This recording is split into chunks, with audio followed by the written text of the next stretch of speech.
Lisa Traxler, and welcome to Dazzle Disrupt exhibition.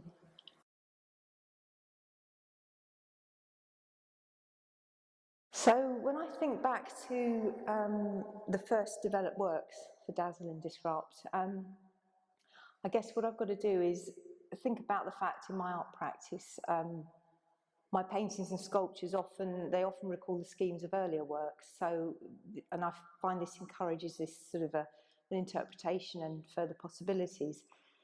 So the duality between wall surface works and then the spatial quality of the floor objects is a sort of an ongoing dialogue. So really the first pieces that sort of started to come for the show were taking this idea of working with a previous work. So the essence of industry, which was the wall sculpture, the wall painting that I did for Southampton, this led into Descendants, this wall painting, and it was a deconstruction really and an experimentation of the wall painting. And then it created these offspring, these 10 irregular shaped pieces of the Descendants wall sculpture that were arranged across the wall with the outline of them, created them like boundaries, I guess, around their splintered edges. And then this also related on to Time Traveller Transformation, which are the floor-based works that I'm actually sitting amongst at the moment.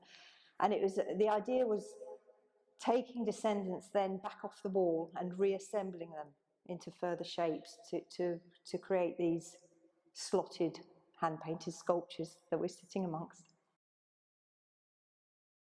I think for me, I was very interested in Norman Wilkinson's process, so in how he created the idea of Dazzle itself. He was a marine painter, but he also served in the Navy, and so he had first-hand visual knowledge of the workings on board a ship. And during his minesweeping duties, he actually noted that most of the ships were painted black. They were just this dark covering to them. And obviously then they were silhouetted against the sky and the sea, and they were an obvious target. So he'd witnessed these ships that had been attacked, breaking up into the sea, watching their fragmented shapes, and sort of seeing this graphic response to this. You know, if you can imagine these shards of funnels and ship parts sort of disappearing below the sea. So his interpretation then led to the Dazzle. So for me, it was this idea of what would be on the surface. So this surface design, and particularly with the Time Traveller Transformation, which are the 5 sequentially positioned sculptures through the gallery floor.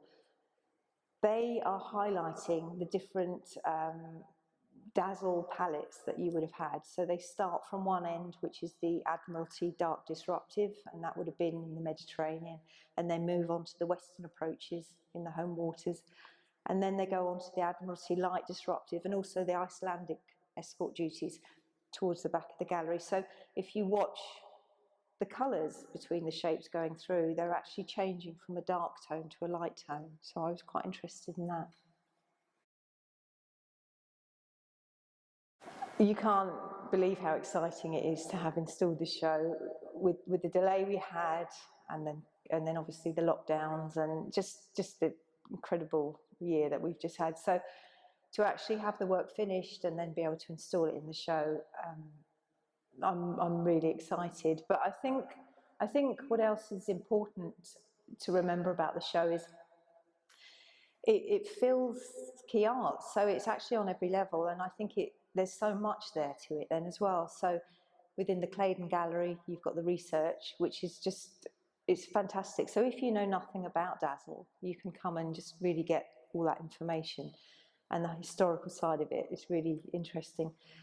And then you can see how Jeannie and I did our workings, you know, the sketchbooks and working drawings, and then you can come into this gallery space and really find yourself sort of exploring all of these different aspects of the exhibition, and then go downstairs into the cafe, and there's more works on the wall there. So for me, just to have all of it like this in the gallery space is just, it's really amazing.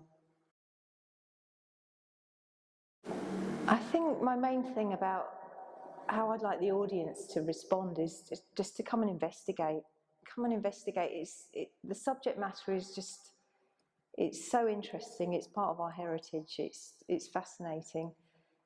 You know, we have the research part of it in the show, and then we actually have all this 3D work here. And I think, you know, I feel, for me, I know that we've had to adjust and be flexible with everything, what with lockdowns and so on. But I think having the pieces online, so the 360 virtual show, the artist interviews, the works for sale, the workshops, you know, for young people, I think all that has been a bonus. And then when we open in May, it's just going to be amazing. I think the show really needs to be seen in real life, really, if you can get along to the gallery space. And it fills the building, so there's so much to see, there's so much to learn about it as well.